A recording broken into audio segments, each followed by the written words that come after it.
Veterans Voices, honoring those who serve. Thank you so much for joining us for Veterans Voices. I'm Carly Lang. And I'm Tavares Haywood. Today we're celebrating veterans, honoring those who made the ultimate sacrifice for our country. We'll reflect on the heroes that shaped American history and share their stories. Louisiana has a special advantage when it comes to our nation's history. With the National World War II Museum just up the road in New Orleans, people of all walks of life can get an up-close look at the conflict. Yeah, as the generation alive during the war leaves us, the younger generation, need to be reminded of what happened. Shannon Hecht went to that museum, known all across the country, to see how they're keeping the story alive. Tavares, Carly, this year is the 80th anniversary of the attacks on Pearl Harbor. An entire lifetime has gone by. Now, with less people able to give their first-hand accounts of the war, museums are left to recount the nation's history. And the National World War II Museum takes pride in continuing to expand their exhibit and educational reach.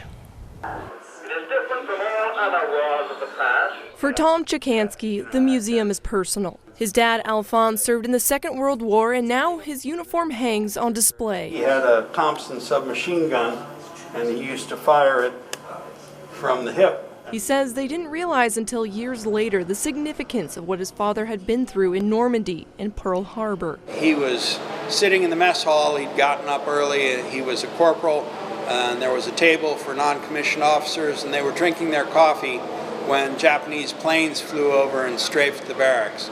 And I remember him saying there were several men in his company who were killed while they were still asleep. Tom's aunts and uncles also served in the war, which inspired him to enlist in the reserves and was on active duty in the 80s. The museum highlights an American experience during World War II, from the battles soldiers fought to how families handled changes back home. I think the largest story that runs throughout is that the people in World War II were average individuals like you and I are today. And we tell the story not as much as the generals and the grand strategies, but of the individual. Tom says the goal of the museum is to show the facts of history and allow younger folks to reflect on the tragedy of war and how the country rallied together in challenging times. It's critical for Americans to remember that at one point in our history, we did all come together, we set politics aside, and we all came together for the greater good of the country and the world. As the state recovers from the pandemic, more school tours are coming through the doors. The museum also provides online resources for teachers to better help them teach about the war. This war is a new kind of war. What started as a small collection to recognize New Orleans native Andrew Jackson Higgins for his efforts in the war creating the Higgins boats is now a federally recognized institution. When we first opened, we used to see a lot more veterans. And the veterans would often come with their families and their children and grandchildren and tour the museum, and they would learn about what their grandparents did during the war. And as time has gone on, there are less and less veterans who are able to travel. The museum has been growing for decades. Now a new exhibit based around the Holocaust and liberation of concentration camps is under construction. Every day for 20 years, Tom has walked through the doors of the museum and passed by his father's uniform. To him, keeping the mission of the museum alive is an honor to celebrate those he has met along the way. The hardest part of this job is that those people are all passing away, but it's an honor for me to be able to work here and to make sure their story is told. The museum has a long list of online resources for students and visitors to get better acquainted with that time period. Reporting in studio, I'm Shannon Hecht. Shannon, great story there. Thank you so much. Well, veterans are also honored through their families, especially when they lose their lives in the name of freedom. Yeah, each year Baton Rouge honors the mothers who made the ultimate sacrifice. Our Vanya Joseph was at the Louisiana Veterans Memorial Park as Gold Star mothers were honored.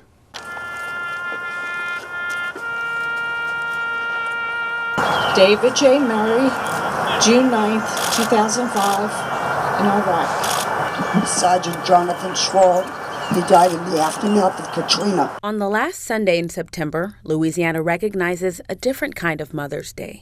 This day you did not choose, but yet you still sit here and stand here proudly in remembrance of your son and daughters. A gold star symbolizes a family member who died in the line of duty while serving the United States Armed Forces. The Department of Veteran Affairs honors the fallen and those they left behind. May the Lord bless you and keep you. May his face shine upon you.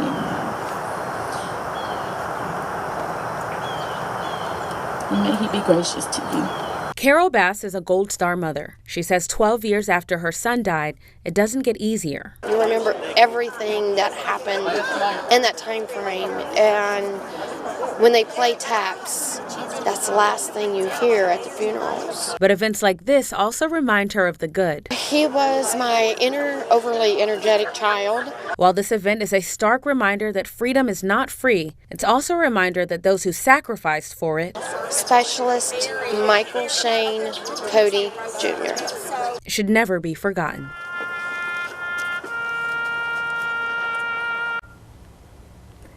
And that was our Vanya Joseph reporting. The last Sunday of September is recognized as Gold Star Mothers Day nationwide. And coming up, veterans from all over the country gather in Washington, D.C. for a special honor. How the flight program recognizes their service.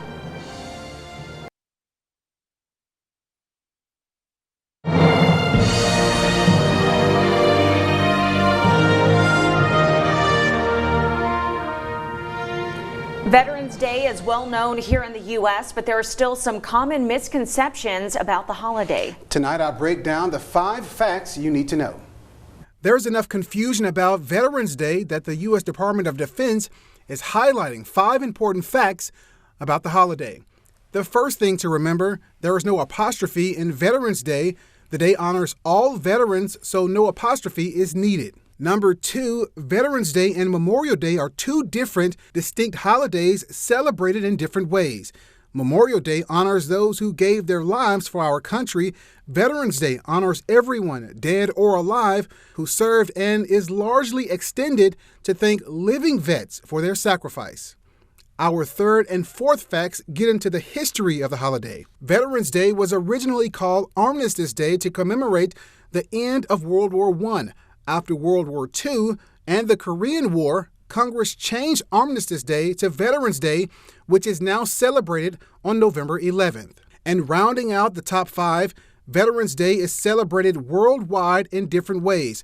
For instance, Canada, Australia, and Great Britain have Remembrance Day in November, honoring vets in similar fashion. And veterans from across the country are traveling to D.C. once again after the COVID-19 pandemic grounded honor flights for 18 months. The nonprofit gives all expense-paid trips to those who served during the World War II, Korea, and Vietnam eras so they can visit the memorials honoring their service. Washington correspondent Jesse Tenor reports. God bless the United States. A hero's welcome. Thank you, sir. For 122 veterans at the memorials dedicated to honoring their service and sacrifice. Okay, big smile. Strangers at the National Mall asked for photos and shook their hands. Hey, brothers? While some families celebrated generations of military service in D.C. together.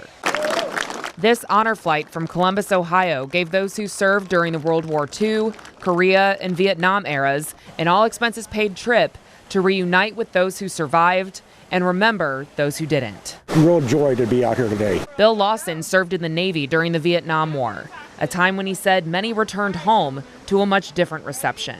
Being cursed and spat on, and I think this is just a wonderful way to show we appreciate every military person. The Honor Flight Network began in 2005 with a mission of honoring World War II veterans here in the nation's capital. It has since expanded to those who served in Korea, Vietnam, and intermediary operations. The nonprofit also makes exceptions for more recent service eras in special cases like terminal illnesses. About 250,000 veterans have been able to make the 2-day trip to Washington for free. Each honor flight takes an army of donors and volunteers to get off the ground. It often begins with a celebratory send-off at their local airport, including a presentation of the colors and volunteers cheering and waving flags. While in D.C., veterans visit the World War II, Korean, and Vietnam memorials, along with other stops on the National Mall. They also travel to Arlington National Cemetery, where they get to witness the changing of the guard at the Tomb of the Unknown Soldier and participate in a wreath-laying ceremony. The pandemic grounded all honor flights for 18 months. Precious time for some veterans who were hoping to take the trip but passed away before they could. There's not that many left from World War II that you can ask a lot of questions about. Bill Jackson was the only World War II veteran on this honor flight.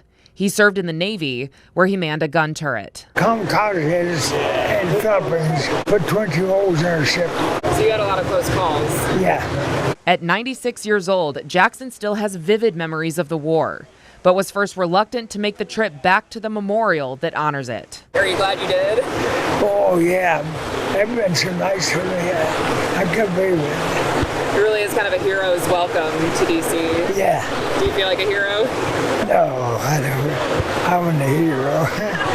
Hero is someone else that does something great. But as part of the greatest generation, many would give Jackson that title. I'm glad to serve. I felt like my duty, just like everyone did. Now, on this Veterans Day, Jackson considers the younger generations choosing to serve to be the nation's heroes. Well, I say congratulations.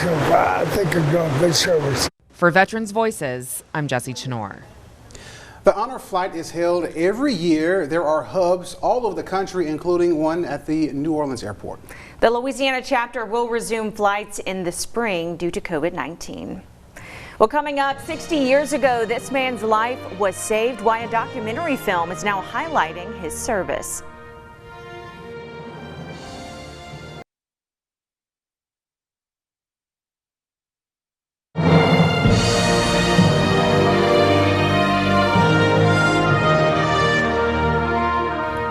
As we continue to celebrate Veterans Day, we take you back to the segregation era when Eddie Ferguson couldn't sit at lunch counters in the South. But it was in Hampton Roads where he learned what it means to rely on your swim buddy. Regina Mobley has the story. At 77 years old, former Navy frogman Eddie Ferguson is still a daredevil. If he's not riding around Virginia Beach on two mean wheels, he's riding on one. I did not want to join the Army, Marines, or the Air Force. His trip started in 1961 when a 17-year-old from Fort Myers, Florida, decided to join the Navy. On board the USS Okinawa, he met a recruiter for the underwater demolition team and the newly minted SEAL team. He barely passed the screening test. When the time was set, it was 7 minutes and 29 seconds that I finished. In basic underwater demolition SEAL training, he nearly drowned twice. Once penned with the Trident in 1965, he had to make a decision. I chose to go to UDT rather than SEAL team.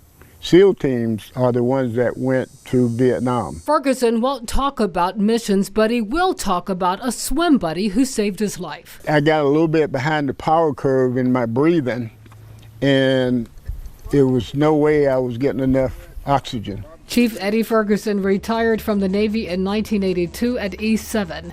His son is producing a documentary titled 33 Black Frog, the life story of Chief Petty Officer Eddie Ferguson. For Veterans Voices, I'm Regina Mobley. Well, still to come tonight, it's been 20 years since the tragic events of 9/11. We talked to one witness on the attack on the Pentagon who spent weeks in the shadows of the Trade Center's ruins, helping doctors and first responders.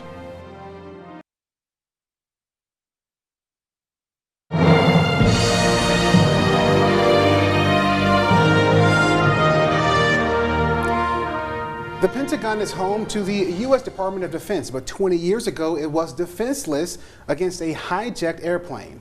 In the iconic building's darkest hour, service members took action. And as reporter John Rogers shows us, they willingly answered the call wherever it took them.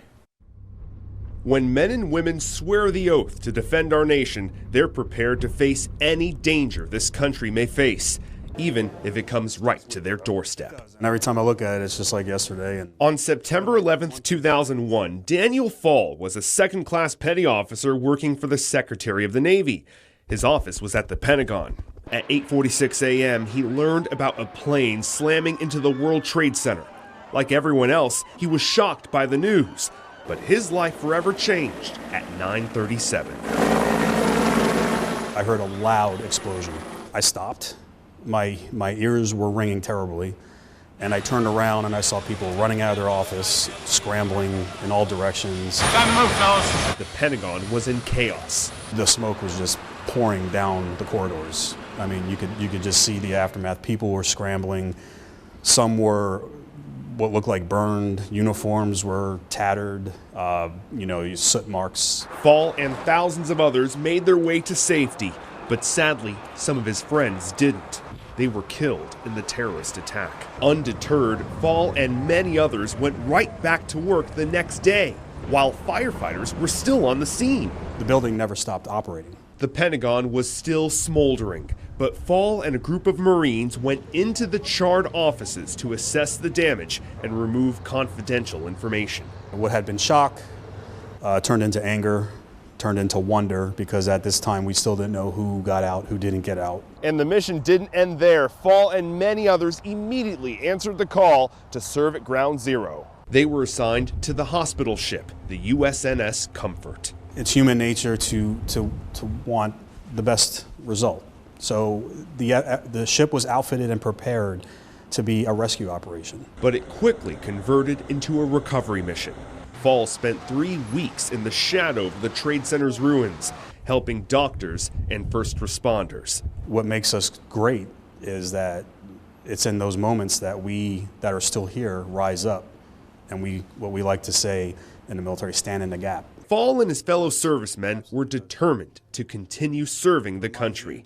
For them, it was a show of respect to their fallen brothers and sisters. My decision, and the decision of a lot of us, was we're going to go back, we're going to rebuild, and we're going to continue the mission that our colleagues didn't get to, because that's all they were doing that day. They were doing their jobs. That dark day will forever stick with Fall, but he doesn't focus on the negative.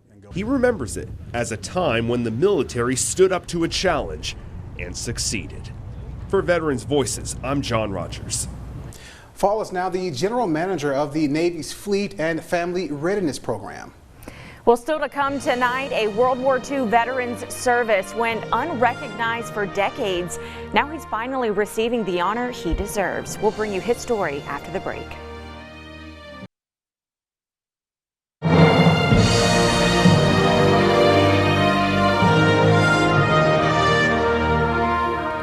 A local veteran and civil rights icon is being honored for his service to our country. Johnny Jones received his Purple Heart this year. Jones was injured in the invasion of Normandy during World War II. When he returned from service, he's faced years of racism and racial discrimination. Zaglabe has a story.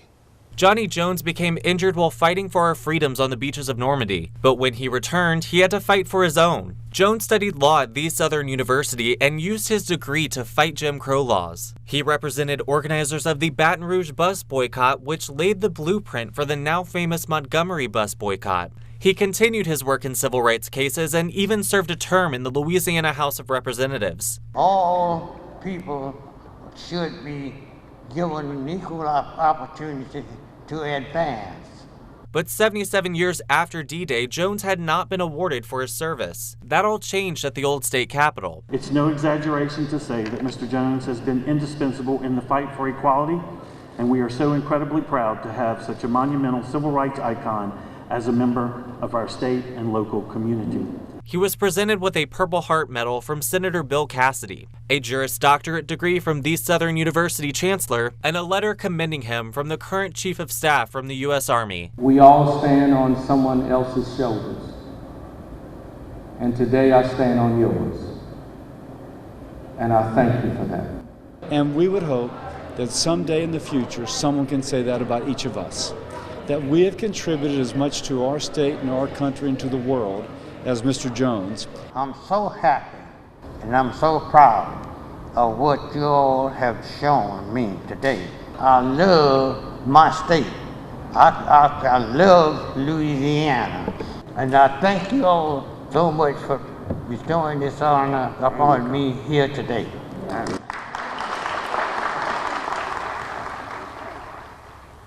Well, thank you all so much for joining us as we honor the voices and stories of our nation's veterans. From all of us here at PR Proud, we thank all of our veterans for your service. Have a good night.